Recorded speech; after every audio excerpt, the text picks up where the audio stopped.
Overthinking is one of the most subtle and harmful behaviors that robs us of our tranquility. Not like an accident. It doesn't produce noise.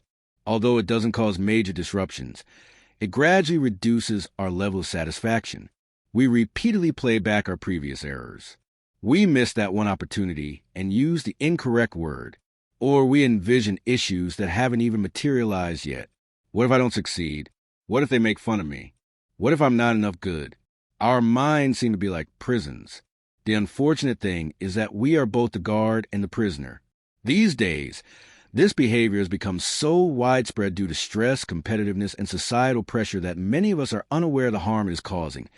According to studies, overthinking lowers productivity, raises anxiety, and even has negative health effects. However, we hardly ever discuss it. Anyone who has ever felt stuck in their own thoughts should read today's story, a narrative that will teach you how to overcome overthinking, as well as why it is harmful. Pay close attention, because one sentence from this tale has the power to permanently alter your perspective. Bilal was a fisherman who formerly resided in a little coastal village. He was renowned for capturing the best fish in the region and was talented and industrious. Bilal, however, had one issue. He overanalyzed.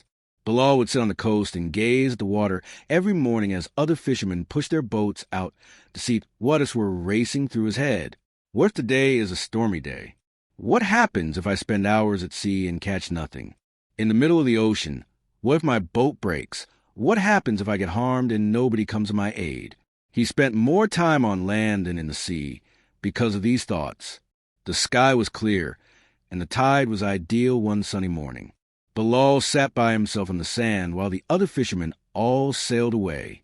After several hours, they came back with boats full of fish while chatting and telling tales. Bilal gave a feeble smile, but his heart was troubled. He came to the realization that he had lost another day to his own thoughts. Bilal was sitting alone once more when an elderly seaman called Tobias discovered him one day. Tobias was renowned for his experience and wisdom. "Why are you sitting here, Bilal?" he said as he approached. "The fish are waiting, the tide is ideal, and the sun is up." Bilal let out a sigh.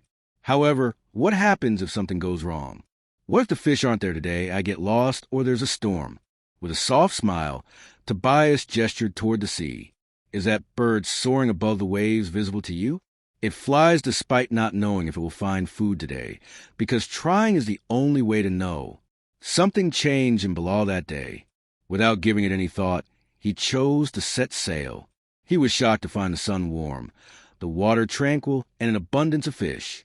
His heart was light and his boat full when he returned, but old habits never go away. A few weeks later, the sky was obscured by ominous clouds. Despite their worried appearance, the other fishermen continued to get their boats ready. Bilal's thoughts was racing as he stood motionless. What if my boat gets sunk by this storm? What happens if I never return? Tobias approached him and advised him to exercise caution. There's a lot of fear. Discover the distinction. Bilal decided to stay that day. The fishermen returned safely after the storm passed swiftly. Bilal came to a significant realization. Frequently, his terror outweighed the actual threat. The community declared a large celebration a few months later. The substantial reward would be awarded to the person who caught the largest fish. Despite his desire to try, Bilal's thoughts began to wonder, what if I fail in front of everyone? What if they chuckle? He was on the verge of giving up when Tobias touched his shoulder.